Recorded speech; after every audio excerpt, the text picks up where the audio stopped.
It is one of the great miracles of modern medicine, the saving of a dying patient with a transplanted body part.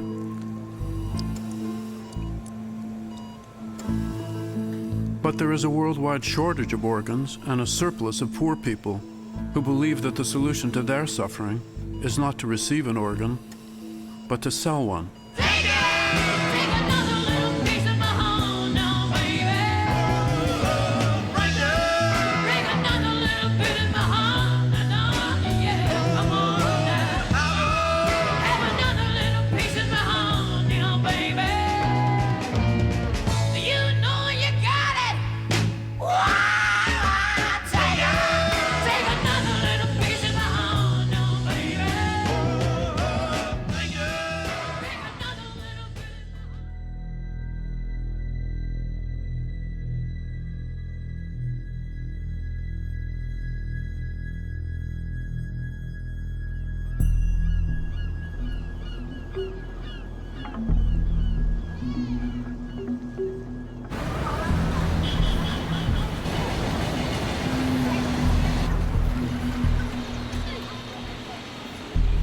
Joe Boy, a 44-year-old husband and father, yearns to lift his family from abject poverty.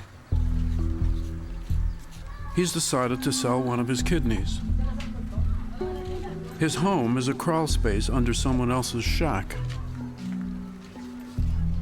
It's too small to stand up in, and there's no electricity. Ang unang-una kong gagawin, kaya ko dinisisyonan ng labag sa batas at labag sa Panginoon ang gagawin ko.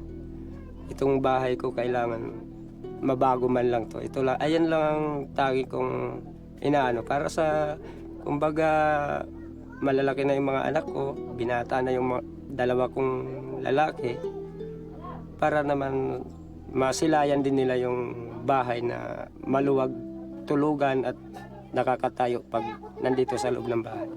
Yun lang po mamang hinahangad ko sa ano na yun.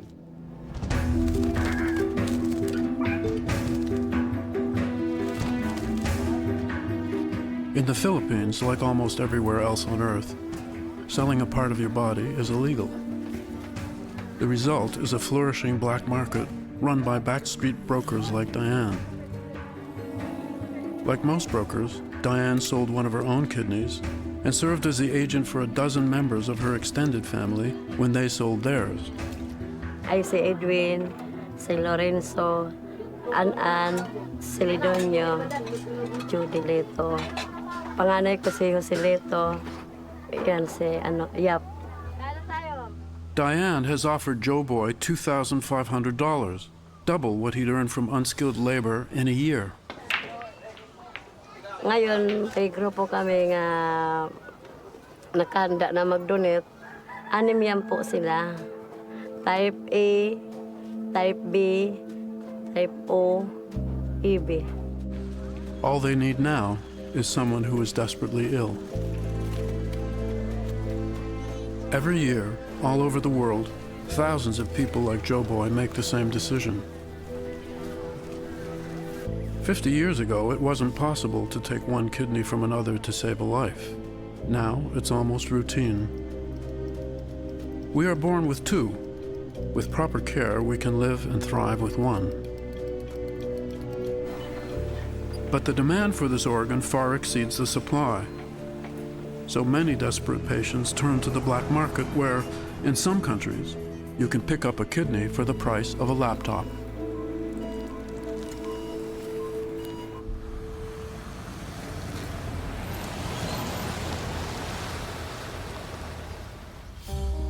I was diagnosed at 21 that I had kidney failure. Generally, when this happens, it happens when you're older. Of course, you go into denial and you think, no way, this can't be happening to me. I'm just trying to live the life I think I would have lived if this didn't happen. Mary Jo has been waiting for a kidney transplant for 6 years. She's kept alive on dialysis.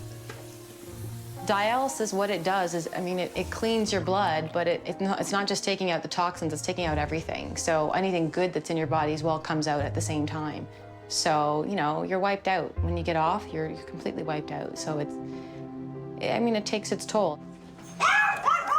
Sorry, hon, I locked it. Oh, it's okay. I've got stuff happening all the time. I've got a 3-year-old kid who's got special needs. I've got a husband, I've got a house, I've got a career. If I want to do the things I've always wanted to do, I still want to travel, I want to live my life. So this is my dialysis machine. Doing dialysis is a very traumatizing experience for anybody. It took me, I'd say, at least a good year to really get used to sticking sharp needles in my arm. And you have to do dialysis every other day. It just changes you. It changes the way you look at things. It changes your way of life, your perspective on things, and how you would do things normally. This one hurts.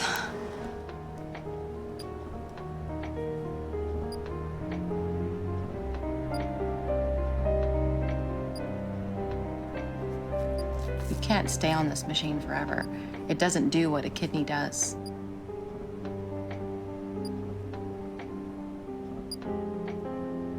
Some days I think, God, how much longer am I gonna have to do this? I would love to have a living donor, if that was possible. This is it, unless somebody offers me a kidney or unless a cadaver becomes available. This is what keeps me alive.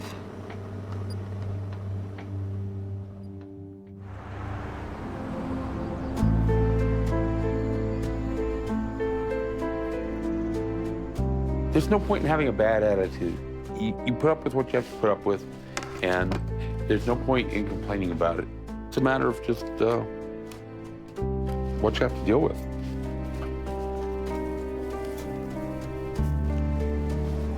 I'm effectively between a rock and a hard place.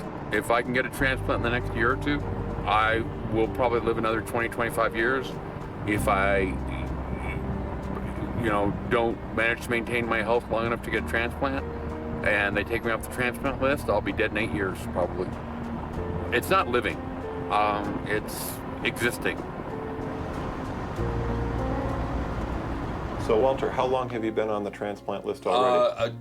Almost 2 years. Wow. What do I have? Probably 2 or 3 years before I probably had problems.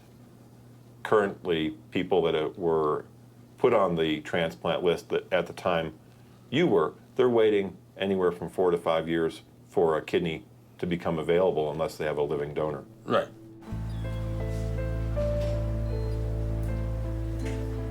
Patients who are on dialysis have an increased mortality, and that mortality hasn't changed in the last 15, 20 years. As a doctor, if you're in a clinic of 100 people that you're treating, 20 of those people are going to die each year. I effectively have to decide at this point whether, if I can't find a donor in this country fairly soon, I have to decide whether I'm willing to take on my soul the ethical burden of purchasing a kidney from somebody or choose to die. And that is really the choice I'm facing.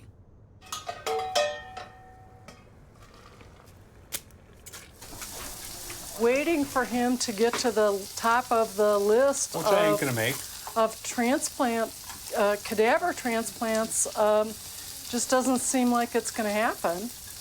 And, a foreign situation obviously would not be our first choice, but at this point it looks like it may be our only choice. In Toronto, Raul Fain already made the choice that Walter is considering. He mortgaged his house, went overseas, and paid $100,000 for a kidney. Where was this minaret? Downtown? Across from the hotel. Oh, here is how I look after the second day of surgery. My muscles have disappeared, and I the lost muscle about... disappeared before the surgery. That's what renal failure does. Yeah, let me see this one. Approximately 10 years ago, I was diagnosed with a kidney disease. After about 9 years, my specialist suggested that he is really not able to help me much more. So I started to inquire about doing a transplant overseas. I had one ray of sunshine that through some family members, it was transmitted to me that there was a gentleman that had this operation in Israel. When he got the news that there may be a possibility to go out of the country, we just jumped. And when I contacted this person, he explained to me that the surgery does not take place in Israel. Then it was Turkey, which I said, okay, Turkey is already, it's not a backward country, it's modern and so on. He also informed me that there were some problems in Turkey, and the whole operation has had to move to Kosovo. The Turkey clinic has been closed.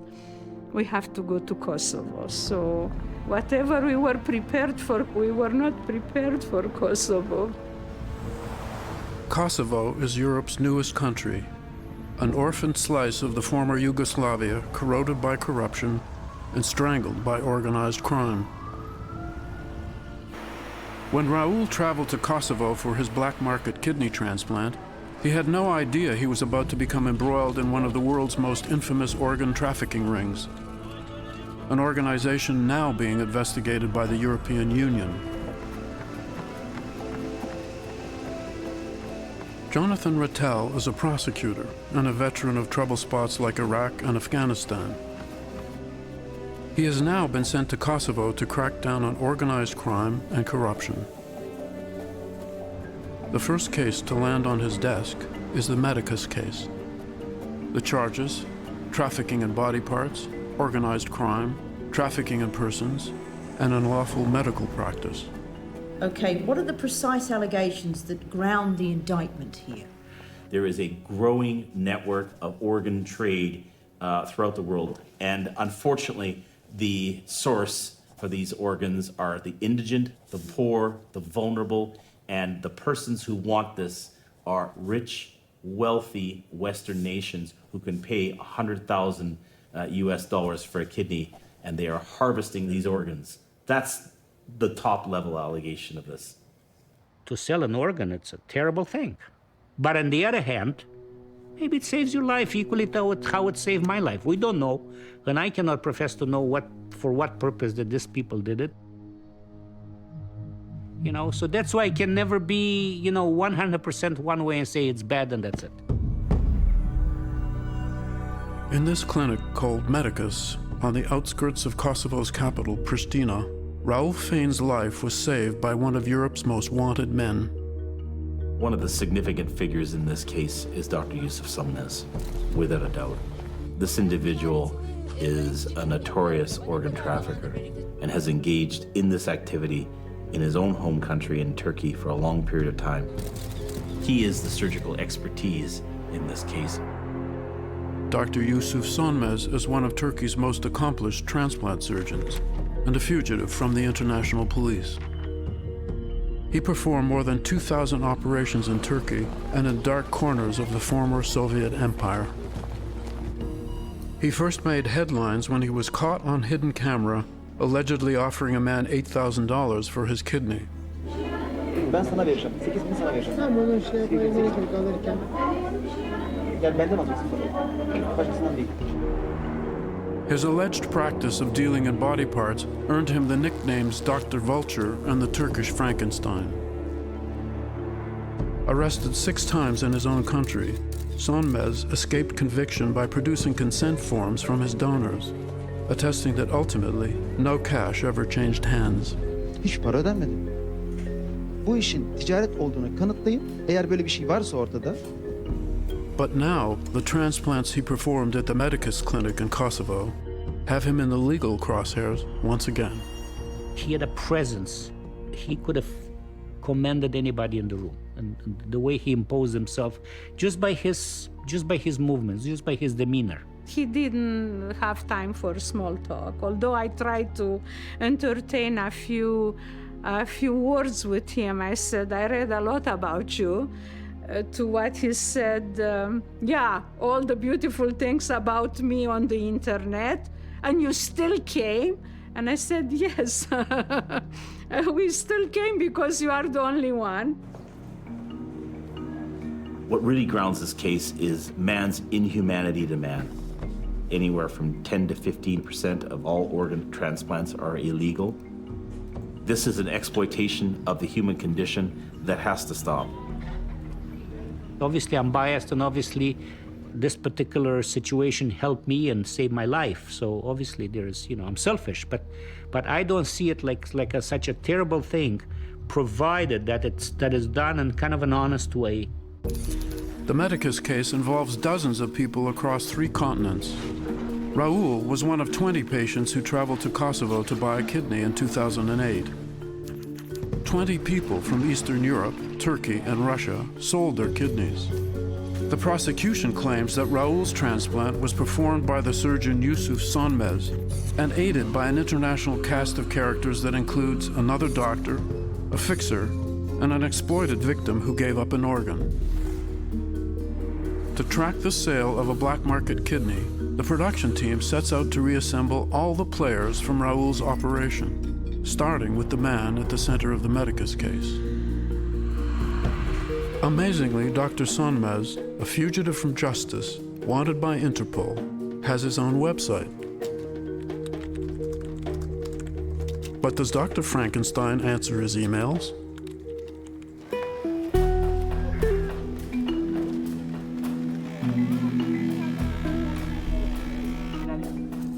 The Philippines was once a prime destination for foreign patients desperate to buy a kidney. But with the global crackdown on organ trafficking, it's now affluent Filipinos who drive the trade. Kasi po, nakatanggap kasi ako ng text galing kay doktora dito sa cellphone ko. Diane gets word that a transplant is imminent. She keeps a roster of potential organ sellers so that surgeons have a choice. Joe Boy has competition. Eddie Boy is a 22-year-old with the same blood type as Joe Boy and an equal ration of poverty and hopelessness.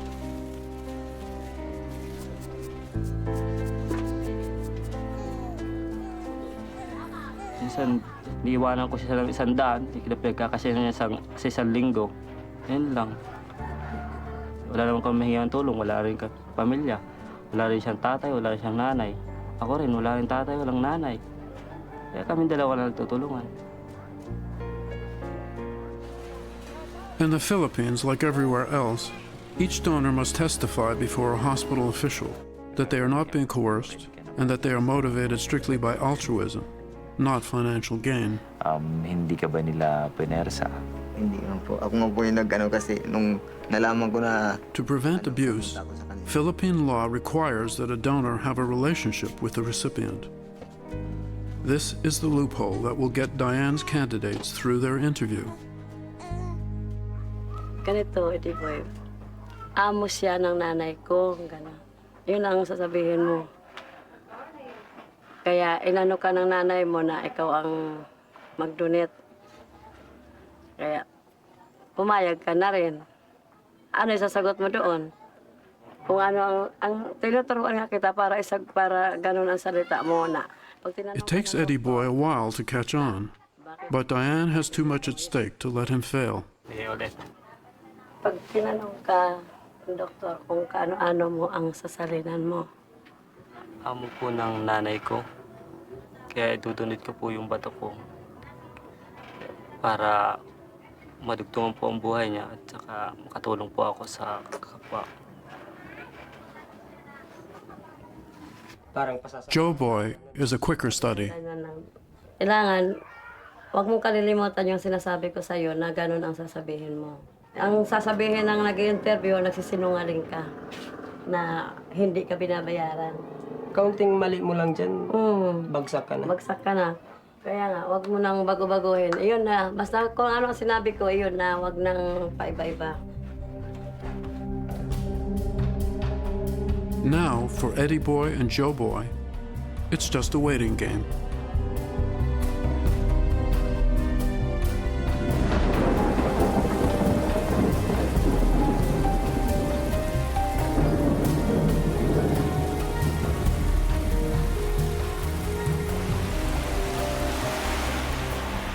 A few days later, there's a call from the hospital. Sabi ni doktora sa akin po, palitan na lang daw si Joe Boy. Yung gusto nila, yung si Ide. Dahil iyon ang medyo bata pa. Diane tells Joe Boy the news. Yung sa akin, hanggang dito lang ako. Dapat inuna muna yung sa akin bago yung kanya. Yung mali.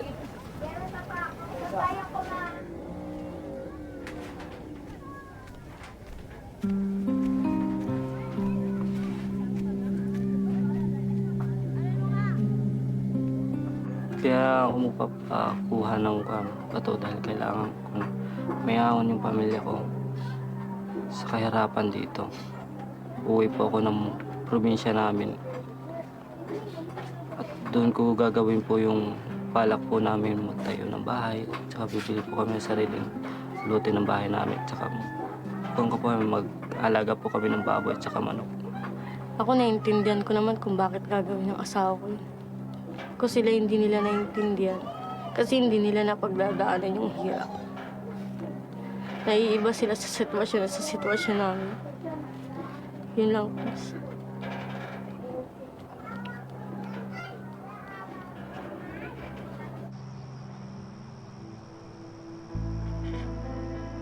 I really think we should look at other alternatives. Yeah, well.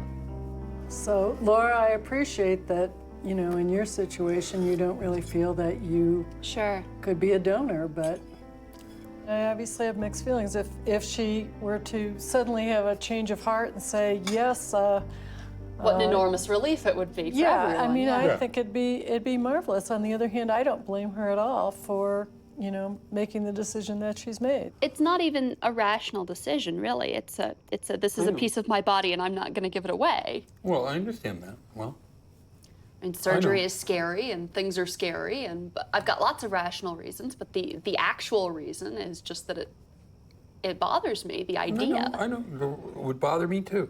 Yeah. And you damn well know that, you know, we would have done anything for you when you were growing up, and you'll do the same for your kids. No, I could have told you already that would be, of course that would be different. Right. Well. Yeah. I'm not an idiot. Of course that would be different. You know, I mean, it's my parents. They've done lots of things for me. It seems like I ought to be able to do something for them, and I do things for them. But you know, this is something that my father actually needs, and to feel like it's not something that I'm willing to do. If it were something I couldn't do, I would feel less guilty. Right. But it being something that I'm not willing to do, I've made a decision not to help.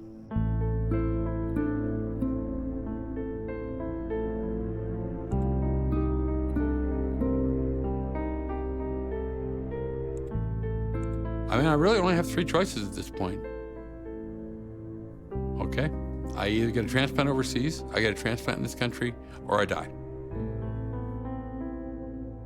It feels to me as though going overseas and taking an organ from somebody for money, again, especially because that's something that I wouldn't be comfortable doing. Yeah, it's using them. And taking advantage of their poverty, which is something that is, I mean, that's wrong. Right, agreed. There's no argument, and the fact that other people in this country can't afford to do this kind of thing is unfair. Sure. I mean, it's But life is unfair. I know, and I know life is unfair, and I know... You know, rich people get things that poor people don't. That's the way the world works. That's true. but I it's- wish we were rich. Well, whatever, but you know what I mean. It's the choosing to take advantage of it that's so uncomfortable, you know? I just don't see that there's a lot of choice.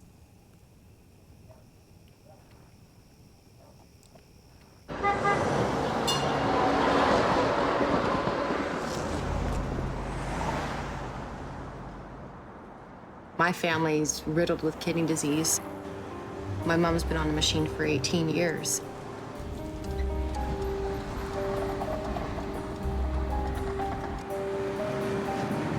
There she is.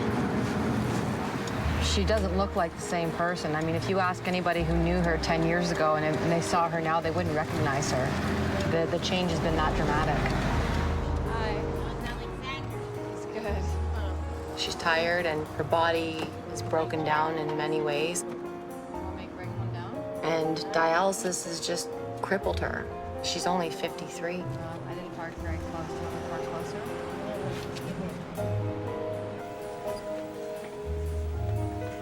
My brother started dialysis 3 years ago as well.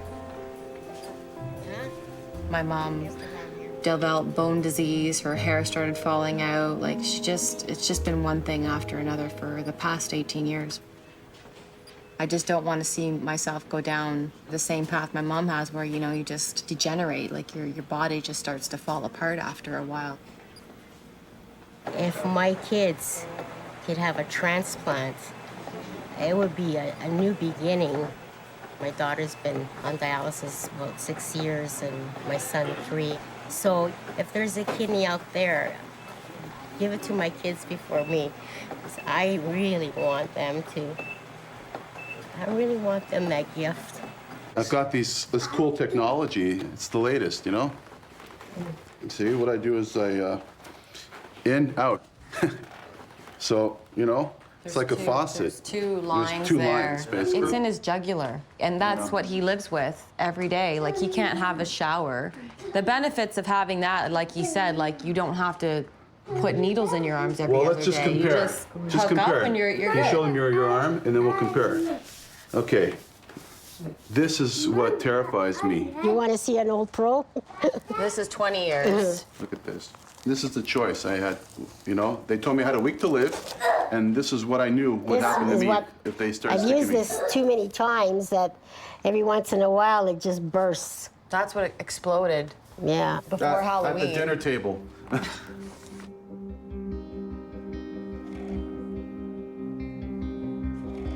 I've heard of the black market where, you know, people are going to try and source out kidneys from, underdeveloped countries. Hello, everyone. All of you need kidneys but don't have potential donors. If I am right that I have the exact solution for you, yeah, I don't know what to make of stuff like this. The black market idea scares me a little bit. There's people who've come back riddled with infection. So you hear stuff like that and you just think, wow, that's not the route I want to take. I could definitely see more people saying, I will donate a kidney, and I'm really hard up for cash. They're helping someone, and they might even help them in a way. So the person who's sick is benefiting, and this person is getting compensation that might actually turn their life around as well. The one guy who wants to donate his kidney is not donating it because it's coming from somewhere deep inside. He's donating it because he's desperate for money. So I disagree. I think he's doing it knowing that he's helping this guy. Even though it's petty, If it he may didn't seem need the money- materialistic, he still doesn't have to do that. You know but what I if mean? he didn't need the money, do you think he would still do it? Maybe not. It sounds like he wouldn't, but Exactly. the guy's getting 20 grand, but the Realistically, guy's that's getting a what's gonna kidney. happen. You know what I mean? And he knows the Yeah, and that's circumstance. fine, and they're all, everybody's You know? happy, but what happens if that 20 grand doesn't work out?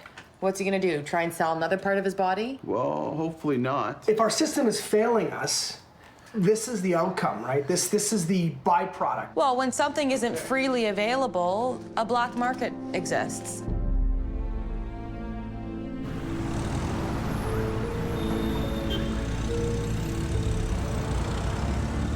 In Kosovo, the infamous Medicus clinic is deserted now.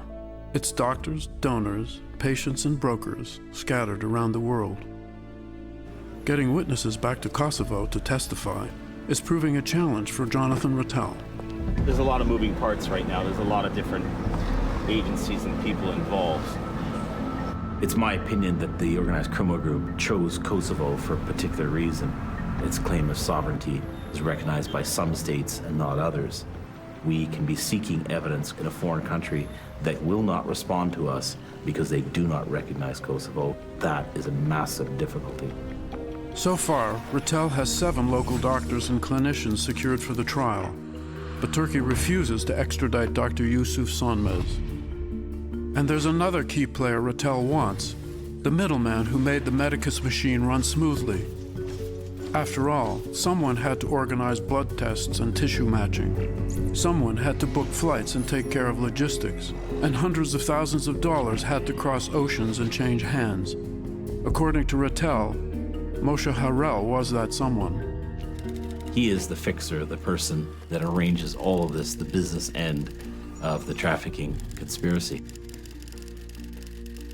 He informed me right from the outset that as soon as they complete the required medical tests, they have so many donors that they can do the operation within 1 week or 2 And he, at a point, told me, well, you know, you were ready, we're waiting for you. And I said, well, what is this, guys? I mean, you have a football team of donors? And I says, well, pretty close to it. Moshe Harel was arrested in Pristina when the Medicus clinic was raided by the Kosovo police, but was released on bail with a promise to return for the trial. Since then, he has disappeared, except on Facebook. And though he didn't respond to messages, he did post that he is in an open relationship and he likes restaurateurs. But for Raul Fain, Moshe was the crucial link to a life-saving operation.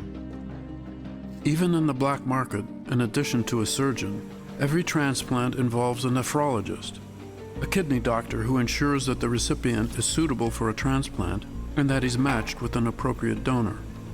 Moshe informed me that there is this doctor by the name of Zaki Shapiro that is quite a well-known nephrologist in Israel.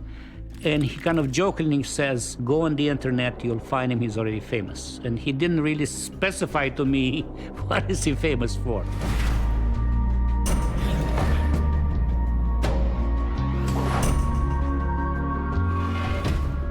Dr. Zaki Shapiro had a very important role of doing the matching and checking all the blood tests and making sure that, you know, which is quite probably equal responsibility to the doctor that is doing the surgery. Jonathan Rattel has named Zaki Shapiro an unindicted co-conspirator in the Medicus case. Do you have a sense of what this person did? Absolutely. What? Well, as an unindicted co-conspirator, they're part of the organized criminal group involved in this. And they are at the level or near the level of Somnez and Raul. If that individual is beyond the reach of the prosecutor, the person cannot be indicted. You're powerless. The prosecutor can't reach them.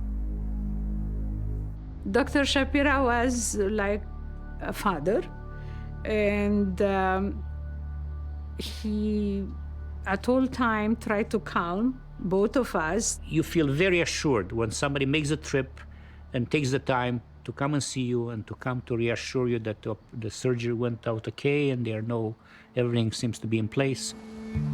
Controversy has shadowed Professor Zaki Shapiro for decades, and he has declined all interviews in the past. But now, he agrees to go on camera for the first time and break his public silence.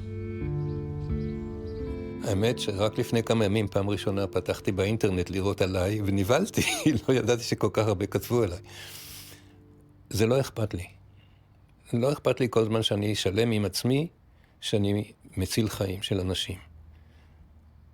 אני לא יכול להגיד לאדם, אני רופא, זה המקצוע שלי.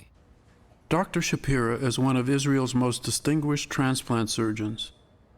In the early days, with ambiguous laws and a dire shortage of kidneys, few questions were asked about the source of his donors. לא בכלל חשבנו שזה משהו לא בסדר שמישהו ישלם בגלל הכליה שהוא קיבל. דרך אגב, אני ראיתי את זה גם בתוך המשפחה, לא רק בין זרים. אנשים רוצים לחיות, ולא יעזור שום דבר. ואם המדינה לא תמצא את הדרך איך לתת להם את החיים, איך למצוא להם את האיברים, אז אנשים ימשיכו לשלם בשביל זה. When an ethics review board began to question his methods, Shapiro moved some of his business into Eastern Europe and to nearby Turkey, where he found high clinical standards, a large supply of willing kidney sellers, and a brilliant surgeon named Yusuf Sonmez. In 2007, the two physicians were arrested in Istanbul during one of their operations and spent 3 months together in a Turkish prison before the charges against them were dropped. How many operations do you think you've done?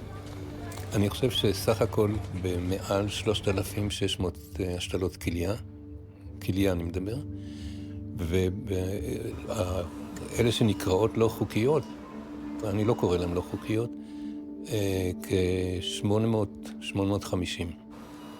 So 850 times you traveled to foreign locations to operate. כן, אבל הרבה פעמים עשינו יותר מניתוח אחד. לא היינו נוסעים למקומות האלה בשביל אחד, היינו עושים 6-7 ביחד. Operating in clandestine locations posed some unique challenges. כמובן שהדבר הראשון שהמנתח עשה, הוא הלך למשטרה ושאל מי כאן האחראי ושילם לו כסף כדי שאם יקרה משהו שיודיע לו. נדמה לי שהוא ביצע באותו יום, באותם 24 שעות, 48 שעות, 6 השתלות, זאת אומרת 12 ניתוחים רצופים. ועוד הלך לשתות בירה אחר כך והתרחץ בבריכה. וקיבל טלפון מהמשטרה שיש הלשנה, שמישהו הלשין, שבאים לבדוק. מאחר וזה היה בית חולים אורתופדי, שמנו את כל החולים בגבס. כולם היו בגבס, הם באו לבדוק, ראו רק חולים אורתופדי. And nothing happened, they were all fine. לא, שום דבר לא קרה. להוריד את הגבס הייתה בעיה. Doesn't it bother you that your reputation may have suffered? כשאני הייתי בבית סוהר בטורקיה, הבן שלי ככה היה מאוד מדוכא. עד שבא אליו הילדים מהכיתה ואמרו, מה אתה? אבא שלך גיבור. אני בטוח שעם אותם האנשים שהם נגד או שהם מלעיזים עליי, אם הם עצמם היו צריכים השתלה, הם לא היו עושים את הכל בשביל להציל את חייהם או את חיי היקרים שלהם, הם היו עושים את זה. The truth is that that organ came from someone and that person was exploited. They were extremely vulnerable and the harvesting of their organ is an outrageous act. אין ספק שהתורם הוא בעיה רצינית מאוד. אם היה ניתן שהדבר יהיה רשמי, הרי ברור שהתורם לא ינזק. אם זה לא יהיה שוק שחור שבו ימצאו מישהו, אלא זה חולה, התורם ילך לבית חולים רציני וייבדק מאלף עד תף, אז אין לנו שום סיבה שהוא ינזק. אם לא, אז כמובן שיש כאן אפשרות לסיכונים, אפשרות שלא ישלמו לו מה שהבטיחו לו. יש הרבה אפשרויות, בזה אני מסכים לגמרי עם האנשים שמתנגדים לזה.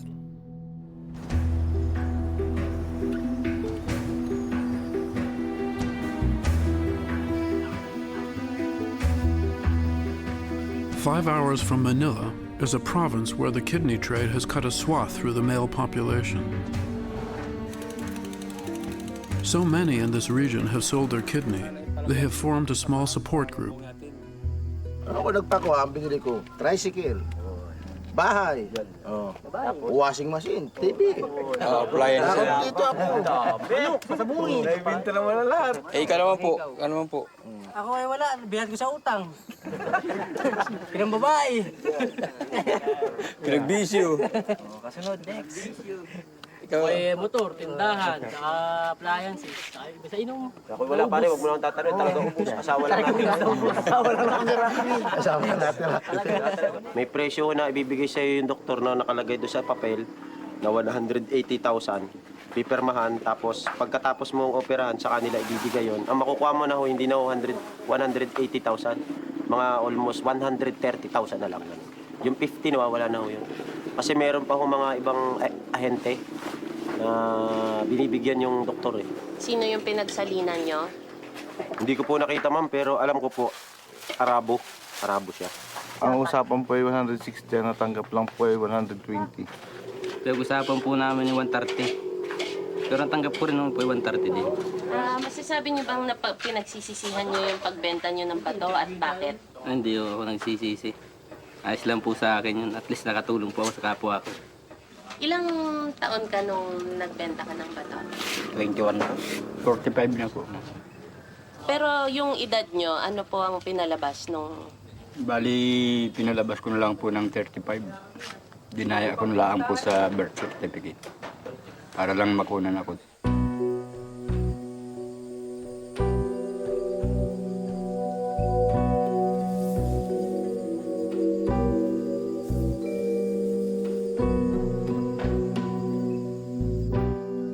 Even in this destitute corner of the Philippines, no one claims to have been drugged, duped, or dragged into the operating room.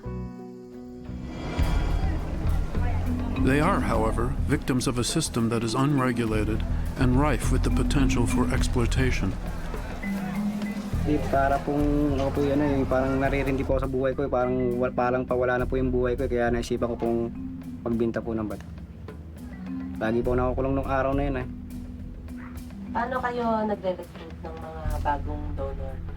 May lumalapit pa po. Sa ngayon, dahil sa pangangailangan nga ng pera. Pera, oh. Yan, maraming lumalapit ngayon. Kaya nga lang, hindi naman nagtatype O eh. Kailangan talaga type O. A. B, A, ganun. Kasi kukunti ng type O rito na ano eh. Hindi sa Lopez eh. Naubos na. Naubos na. Pagka-type po siya, dadalhin na namin pa Maynila. Tapos doon, pagdating doon, medical na siya. Dire-diretso na medical lahat. Tapos diretso na kami ng barracks. Aabutan namin sa barracks. Pag minsan, ang dami. Mga 30 katao.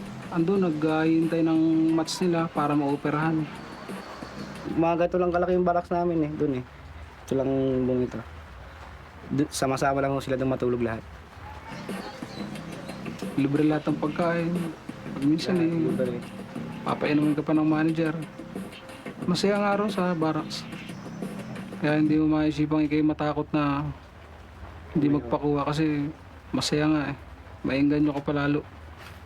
Lalo pagka may taong naoperahan, nadadaan doon, tapos pakikita mo ka ng pera, ganun. May ingit na lalo yung iba, gusto magmamadali. Kailan kaya maoperahan? Para makakaroon itong halagang pera, para makauwi na ako, na kung ano nang bibilin.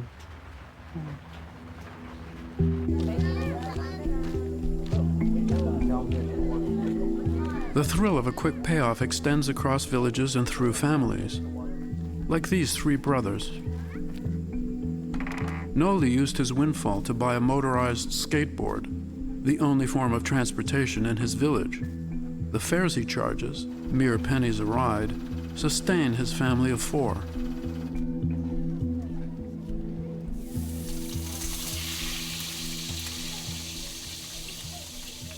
Nagtrabaho ako sa Batangas. Padala-padala, wala rin nangyayari kaya nagkuha na lang ako ng bato. Yun nga, kabahay kami ng ganito. Tsaka yung panghanap buhay. Kusang loob ko lang po yun eh. Ako nagkuha, wala naman akong magandang hanap buhay. Kapos ako sa pag-aaral. Kaya yun na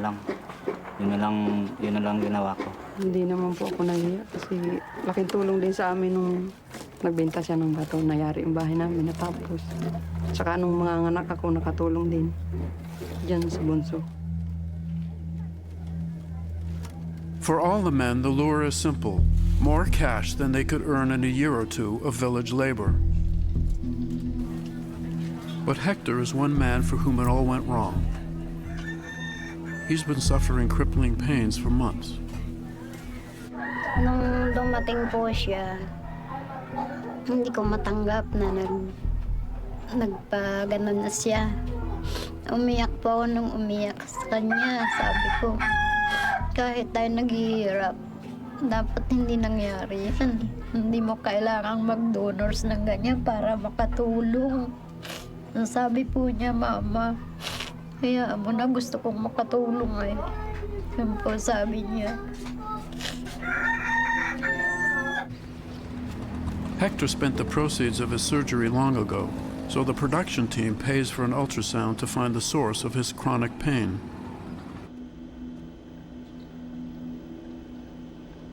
Based on the ultrasound findings, the left kidney has a mild renal disease, and this is a sign of a deteriorating left kidney.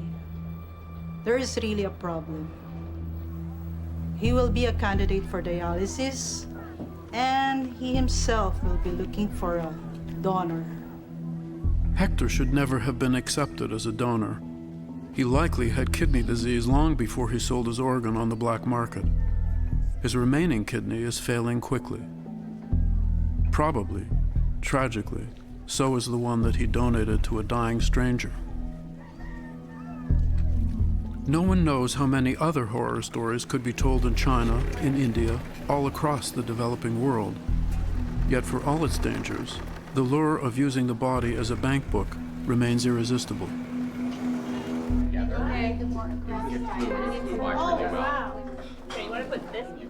It's now been almost 8 years, and Mary Jo still hasn't made it to the top of the list.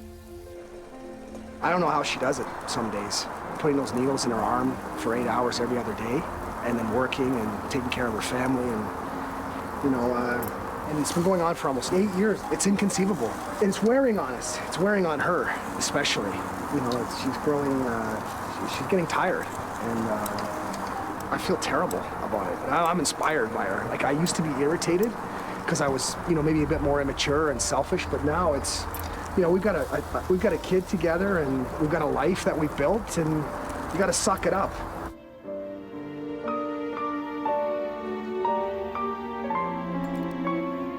I was told I was somewhere like halfway up the list, which surprised me a little bit because when I started, they told me 7 or 8 years. Now they're telling me possibly 10 years. So, I don't know.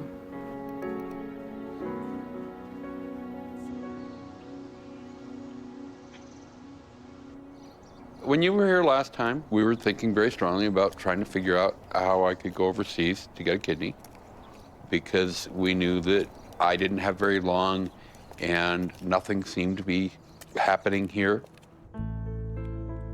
But I said at the time that I wasn't going to give up on alternate paths. I do not believe that very many people recognize that they can do an altruistic donation to some person. There are a couple of websites, in particular matchingdonors.com, that have altruistic donors on them. Matching Donors has caused more than 300 transplants in the last 6 years, and it's always possible that I might wind up being one of them if I find the right person at the right time. How many people are there in the world that voluntarily want to give up a kidney because somebody needs kidneys? I think the number's pretty small. It doesn't seem like it's in the cards. Unfortunately, a large number of those potential donors are looking to donate to somebody young with young children whose life they could save and they can be a hero. But I'm not going to badger anybody. I will send one email to somebody and say, would you consider me as a recipient, and explain who I am and what I am and so on. And I don't know why, you know, more people do not respond to me. Part of the problem may be that I come on too strong. I don't know. It's a hit or miss proposition. But anything's worth a try, and all avenues are worth pursuing.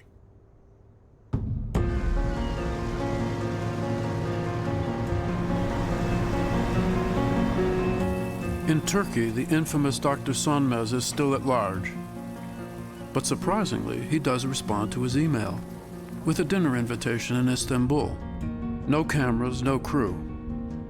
The director travels to Turkey to meet the surgeon.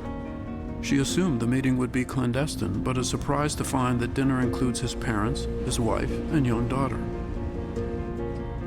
The next day, he phones the director and agrees to an interview. Why? Because his mother trusts her. I think that he has become a scapegoat. There is nobody he killed. Nobody. You see, he's a very good surgeon. Everybody accepts it. He might look scary from outside, but he's quite soft inside. I think Yusuf is coming. No. Yeah, Yusuf is coming. Yeah. Oh, hoş geldiniz efendim. All over the world, in all kind of TV channels and the newspapers, so many talks about this organized crime, international trafficking and organs, and so what? This is pushed by the media, by the press, in every country, and they are feeding each other. Well, I have read myself with big surprise in many newspapers, Dr. Frankenstein, but never Vulture. Frankenstein, yes, I have read. I guess 1 or 2 times Dr. Mengele I have seen. I'm not against, but I don't agree because I don't see any similarity. Dr. Yusuf Sönmez, he's a very interesting individual in the sense that he's highly intelligent, sophisticated, and quite worldly. But I think it's quite clear that he is a significant international component to organ trafficking around the world. From 97 until 2008 in Turkey for 10 years long, I was judged many times. I was accused, let's say around 10 different cases. And each time I was accused with the same points, illegal transplantation, illegal transplantation. But at the end, in all of them, I was acquitted. My criminal record was totally clean. I didn't commit any crime. Yusuf Sonmez has outflanked the Turkish justice system 6 times. But if he ever leaves his homeland, Jonathan Rattel will be waiting. The Interpol Red Notice, an international arrest warrant, has trapped Dr. Sonmez in Turkey. The moment he leaves the country, he risks getting arrested. Well, listen, it's written here, wanted. I would gather it's a little bit annoying. No. It's not annoying? No. Why? Look, crimes against life and health, people smuggling, trafficking and illegal You see, immigration. it's finished. Dr. Sonmez seems less disturbed about his fate than about his photo. Psychologically, to put my old pictures, look at these are old pictures from 97. These are not reflecting me. I'm different. I'm not the same person. Maybe it is the time to cancel this red notice. I just told him, please, Yusuf, we are in trouble, you see. We are very, very sad about you. Please leave becoming a surgeon and working as a surgeon, you see. What he told me, do you know? Are you going to say, to tell me, mother, that I'm going to be a grocer? I cannot do it because it's not my business. I cannot do it. Yes. And so only I can do one thing. I am a doctor. While Dr. Sonmez blames the media for his notoriety, he recognizes that he has been operating at the margins of the law. Why did you go to Azerbaijan, to Kosovo? Yes. You are begging for trouble. Okay, no. Let's make it simpler. About Kosovo and Azerbaijan, it's very simple. I'm surgeon. I have got offer, first from Kosovo, to make surgery, for the simple reason to earn money. You know, being human, everybody needs money, and I need to work. And I have got a good offer.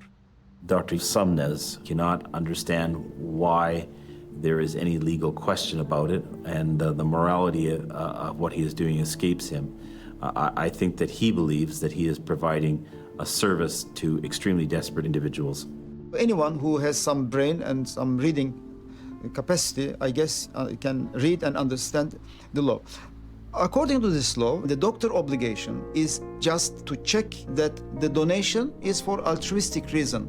If a donor comes from Moldova or Ukraine... Is it my problem? It's the ethical committee's problem. It's not my problem. I'm doing my surgery, that's it. And you have no idea that the donors were getting paid? No, please. They were signing that there is no money matter. There is no selling. There is no buying. Only for altruistic reasons. So my job was over to see these papers. That's all. I was not getting the consent of the people. I need to see the papers.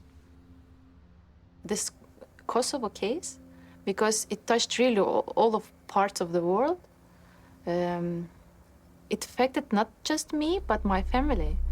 After this case dropped in the newspapers, my uncle and my aunt, they called and they asked, you know that you are living with a criminal, because people do believe what's written in the media. If, for example, in Yusuf's case, if the media said that he is the boss of the mafia, people do believe that one. It is a case as gruesome as it is shocking. A surgeon and 6 other suspects in Kosovo are accused of running an international organ trafficking ring. Kosovo has become a haven in the illicit trade of human organs. At least 7 suspects in Kosovo have been charged with persuading people to sell their organs. The victims were lured from other countries and had their kidneys stolen. The gang allegedly preyed on those living in extreme poverty. The indictment says an Ontario man, Raul, received a kidney from a Russian woman. The fact that my name was mentioned kind of makes me very uneasy, as if I knowingly participated in this particular scheme, which really, to tell you honestly, if I wouldn't have been part of it and I would just be a regular TV watcher, I would be very offended myself of how people take advantage of other people and mislead them and so on. But how do you counter that? You know, you have to go and say, no, I know that it's, the facts are different.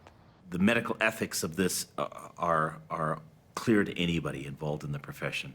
And you have to step over that line quite clearly. And the only reason that someone would do that, in my opinion, is absolute, pure and simple greed.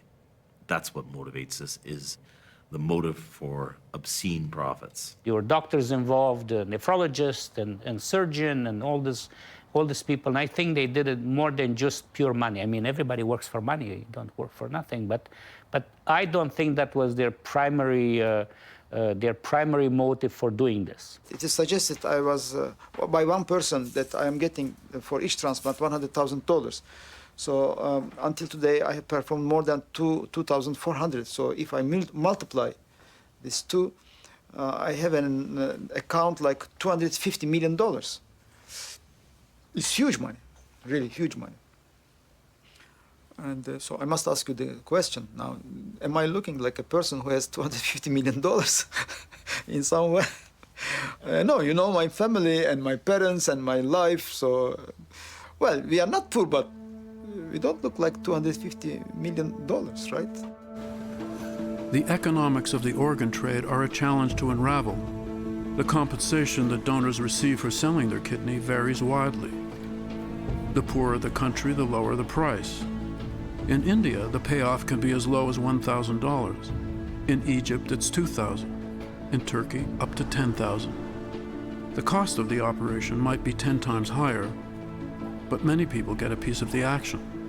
What does everybody get? I really have no idea. All I can tell you is there are many hands in the pie, because there are so many people involved, and each one has an important role. I mean, just look at the people that I came in contact with, right? I have a Moshe, I have a surgeon. We are here in a fully staffed clinic with 2 male nurses at all time for us. So, you know, it adds up. Back in Manila, Eddie Boy's operation is finally scheduled. Kinakabahan po akong bukas kasi tatanggalan na po ako ng bato. Pinapangarap ko po para sa anak ko. Balang araw, paglaki niya, makatapos po siya ng pag-aaral. Gusto ko makamit niya kung ano yung gusto niyang marating. Magdadasal po ako na maayos po yung operasyon.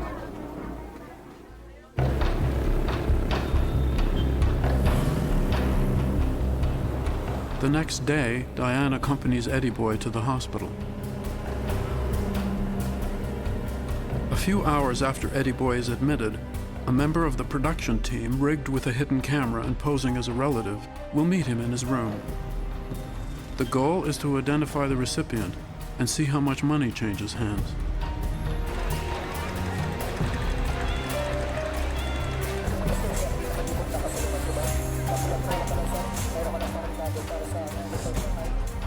But several hours after leaving Eddie Boy off at the hospital, Diane calls and asks to meet. Surprisingly, she's with Eddie Boy. Kasi po, tumawag si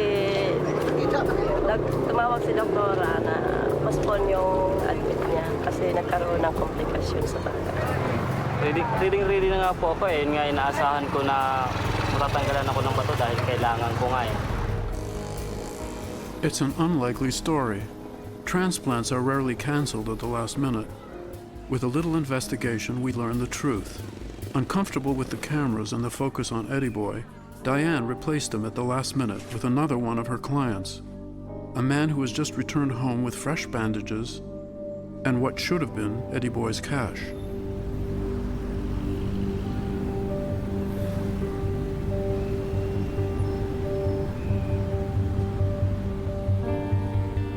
No country is immune to the trade in human organs.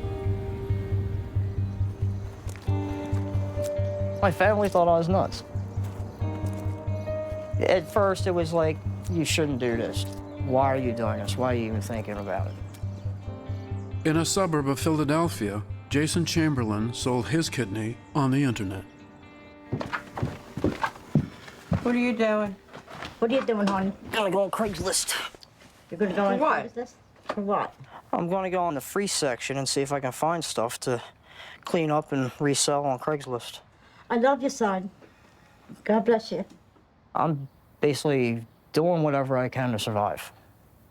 In the course of doing like Google searches, I came across a gentleman that posted an ad in need of a kidney. I thought it was just somebody playing a game. So I actually replied to it. and I got a reply back. No, I'm dead serious. I'm in desperate need. I asked him what kind of compensation I would receive. He offered me $20,000. So after thinking about, that number, I came to the decision that that would seem fair. I was like, are you crazy? I'm like, it's a lot involved in it. I was trying to start a business, so I figured, wait a minute. Okay, maybe I can get something out of this and he can get what he needs. So it's one hand washes the other situation. There was, plenty of trips back and forth to the hospital, pre-testing, lots of pre-testing. His antibodies in his blood was rejecting just about everybody that was being tested. So it was a long shot. It was down to the point where I was the only match out of over 70 people. Just like Diane's impoverished clients in Manila, Jason was able to bluff his way through a pre-surgery interview. We never mentioned that it was a Craigslist ad, but I know they had their suspicions. They were just trying to trip me up to make sure that I was doing this on my own free will and I wasn't being, I wasn't selling the kidney.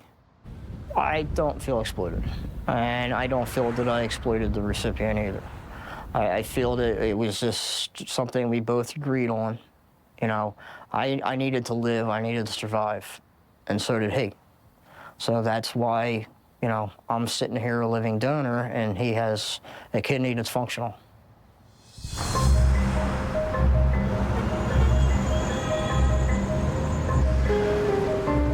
The ultimate good for society is saving someone's life. The government encourages me to walk into that hospital right there and say, I want to donate my kidney altruistically. So the act itself is considered a good act. So why not offer people incentives to do the right thing?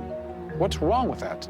If donating a kidney was considered to be horrific, if cutting into my body to save a stranger was considered to be immoral or horrific, then I would understand the government saying we're not going to allow that. Not for money and not altruistically, but they allow it altruistically. So why not allow it for money? Robbie Berman is an activist advocating for a government-regulated system to compensate kidney donors. So this is the script. Basically, you guys are going to be standing across the street, and you're going to be looking at this building as if there's a fire in the building, and there's a 10-year-old boy on the roof that's screaming for help. As soon as the fire starts going, I want everyone to start looking up.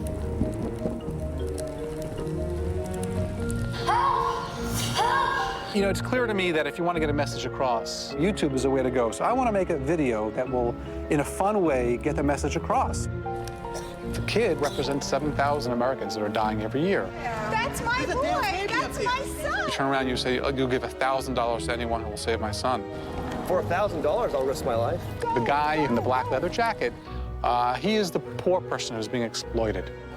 Sorry, I can't let you do it. Who are you? My name is Peter Paternalistic. Peter Paternalistic, my alter ego, is the establishment. It's the government. It's the people who think they know better. Why won't you let me save the boy? Because their motives are impure. You're doing it for the $1,000. Well, I was doing it for the money, but also to save his life. Yes, but to save a life, maybe next week you would take $1,000 to sell your kidney. My God. Okay, that was funny. That's good. Let's do that again.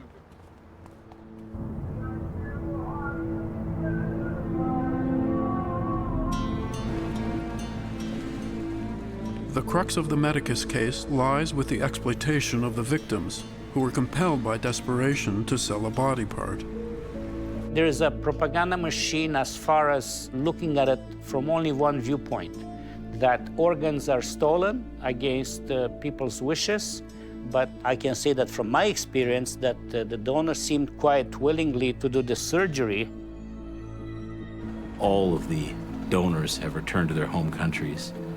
They're difficult to locate. We're trying to find these people and have them provide evidence. Many of them may not be cooperative. They may feel ashamed or betrayed or injured. Raul Fain's donor holds the key to what really happened at Medicus. Among the documents seized when the Medicus clinic was raided is a grainy photocopy of her passport.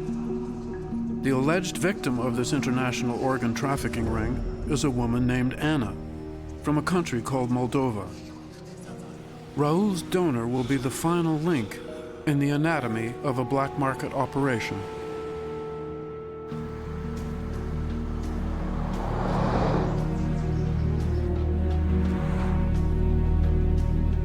Moldova, like Kosovo, is a fledgling republic overrun by criminal gangs. Once known for exporting wine, vegetables, and fruit, it's now known for exporting impoverished donors to the global organ trade. Here, in a tiny flat, is the haunting face from the Medicus files. Raul's kidney donor, Anna Ruselenko, is 48 years old and lives alone.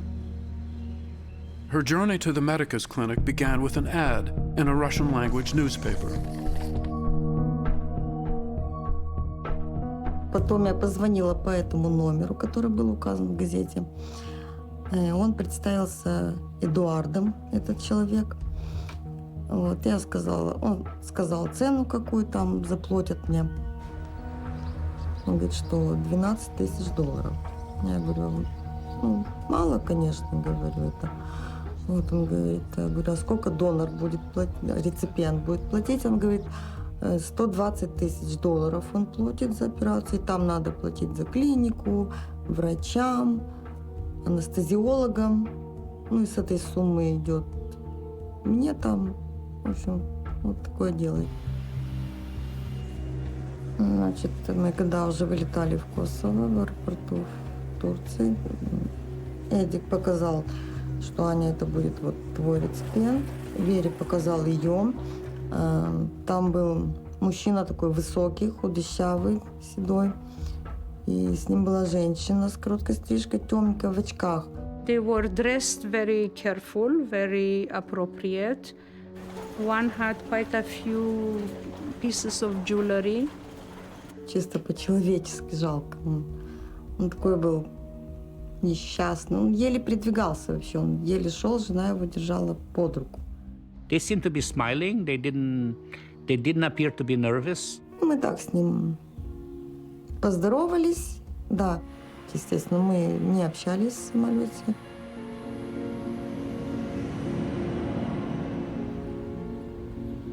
Приехали в клинику. Природа там очень красивая, березы, как в России. И приехали в клинику, такая чистенькая, аккуратненькая, очень красивая. Мне так там понравилось. Персонал, вообще чудесный персонал. Кушали мы то, что нам приносили меню и на заказ. Что мы хотели, то мы там и кушали. Там у ребят, ну, медбратья, у них вечером чай пили, сидели, с ними разговаривали, общались. Там немножко на русском они говорили. I was asked at a time to sign a statement that, you know, everything is done quite normally and that nobody has forced anybody into doing any of this. Бумагу мы подписали, да, что даем свою почку, я отдаю добровольно, безвозмездно. Нет, деньги они нам заплатили прямо в клинике. Прошло 2 дня после операции. Мы на следующий день должны были улетать. Они перед этим, за день до этого, он приехал с чемоданчиком, открыл и при нас тут же в палате отсчитал деньги, дал Вере и дал мне.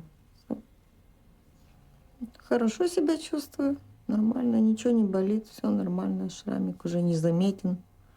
Никакие не боли. Я очень люблю пиво. И я еще в клинике врача спрашивала, что можно мне будет потом пиво пить или нет, потому что я его очень люблю. Он говорит, не переживай, Аня, все нормально, можешь пить. Я же пиво употребляю, очень его люблю. И здоровье нормально. Никаких побочных явлений, никаких болей, ничего абсолютно. And this is the walk that you take every day? Well, A month and a half ago, we were looking at options that weren't very good, but I said that I wasn't going to give up, and my wife was pretty negative about matchingdonors.com, and then I locked into Lori. I need a 16-ounce. We spent the whole last month texting each other to the point where I filled up my text box at least 3 times. Okay? You only need 1 kidney. I got 2, and they're healthy. And so if I can give 1 to somebody else to live equally happy life, you know, and healthy and That's great. I just happened to luck into meeting her at the right time in the right place. I went on to matchingdonors.com, and Walter contacted me the first day. I think I'm just comfortable with him, you know, he says what he has to say, you know, he lays it all out there. It's not candy-coated, and I'm used to that. That's what I'm from. I mean, it's like being at home. People have asked me, you know, why not a younger child or woman or a younger man? I have a hard time with that. The value of his life is nothing less than a 6-year-old or a 4-year-old, or, you know, he's equally as important as the next person. Lori is giving me a gift, and I love her for it. She is giving me back my life. That is a gift that can never be repaid. I'm just afraid that when somebody really comes and asks you, are you sure that Walter's the person that you want to donate to, that you'll start to think it over and you'll say, well, maybe not. As much as this is for Walter, this is really for me too. When I lost a very dear friend, I would have given anything to save her life. Okay. And of course you couldn't. I didn't have that opportunity. And I'm so sorry. And if I can help one person live his life with his wife and his children and his grandchildren. Oh, wow. It's important to me in here. Well, thank you so much for that.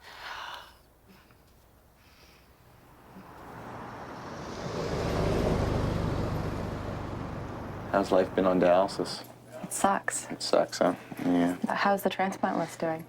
Part of the problem is that the way things stand now, there are separate lists for each of the regions, and organ donation varies. They're better in some parts of the province than they are in others, and Toronto has lagged behind. So I could have been on a shorter list all this time. Had you been referred there, yes. That's a little heartbreaking to hear. It is, yeah. I've just learned that I'm on the longest list in Ontario. So, which is really somewhat discouraging and upsetting because I live here, and had I known, maybe we could have decided to live somewhere else. Like, I don't know if we would have or not. It just, again, it's something I didn't know, I was ignorant to, and, you know, you just wonder when it's gonna happen. So I have no choice but to be positive and deal with things as they come. I do as much as I can, but I would love to feel good. I'm tired. I start early in the morning and I'm done. By 9, 10 o'clock, like, I am spent. And then I have to go shove needles up my arms. So yeah, I would love to get off the machine, I really would. And the idea of doing another 2 years doesn't make me happy.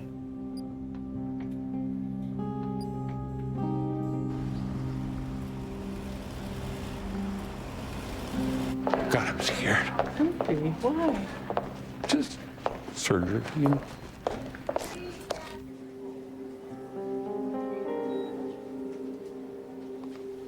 Altruistic donors like Laurie Wood are 1 in a million. Walter has won the lottery.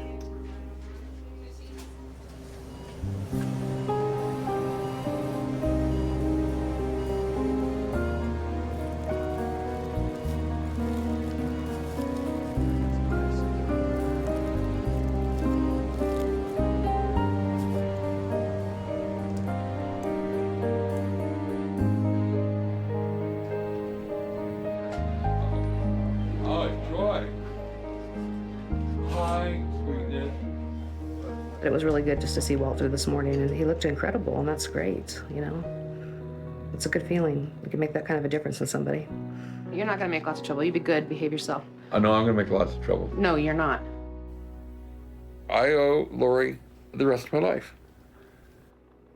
My life expectancy, as a statistic, just went up. a lot.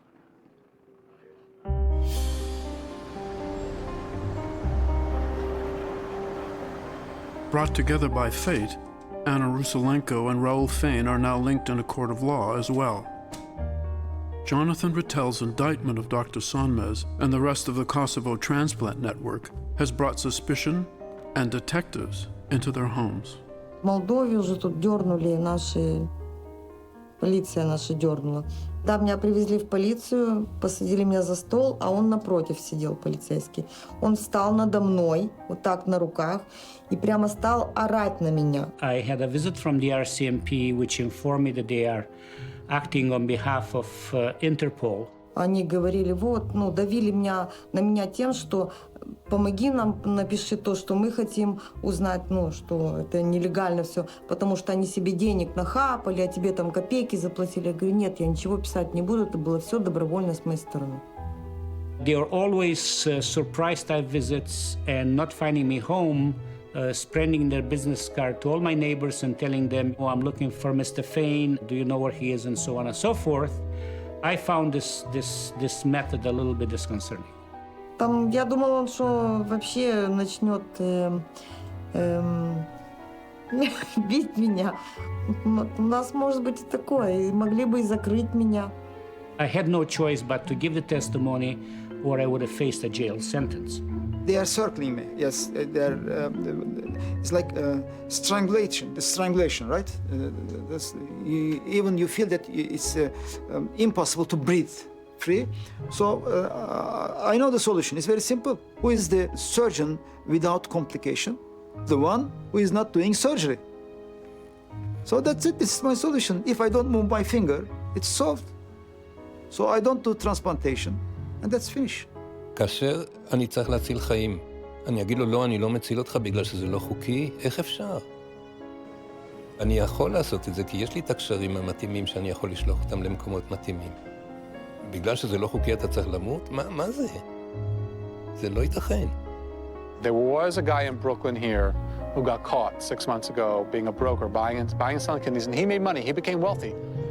But he broke the law and he saved hundreds of lives. I follow the law. I observe the law, and I've let hundreds of people die. Who's moral and who's immoral? I think I'm immoral, and that guy who broke the law, he's more moral. He saved hundreds of lives. So, yeah, I'm working within the system, but I'm getting sick of the system. Every year, thousands of illicit kidney transplants continue to take place in countries around the world. In all these cases, the recipients are deathly sick, and the donors are poor and desperate. This is the thread that unites donors, doctors, and patients in a web of fortune, fear, and infamy. In Kosovo, a thrust to shut down the global kidney trade has captured 7 local defendants, but the major players are far away and free. In Turkey, Dr. Yusuf Sonmez, a virtuoso labeled a vulture, has relinquished his scalpel. In Israel, Zaki Shapira, an unrepentant pioneer, has quietly retired. In Canada, Raul lives. In Moldova, Anna survives. And all around the world, the dance of desperation goes on.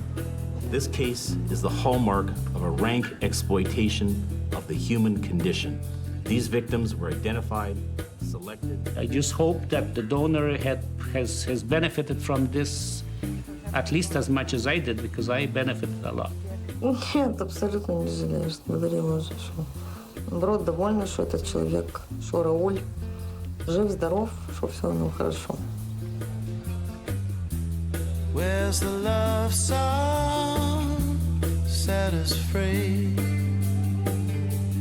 Too many people down, everything turning the wrong way round.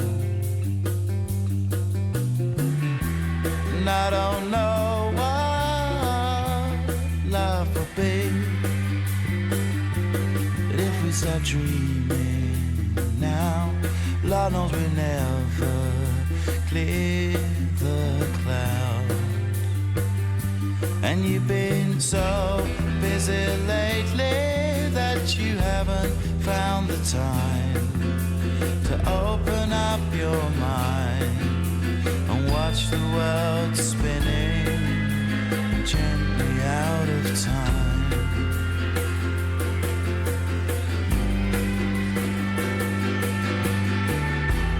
Feel the sunshine on your face. It's in a computer now, gone are the future, way out in space. And you've been so busy lately that you haven't found the time to open up your mind and watch the world spinning gently out of time.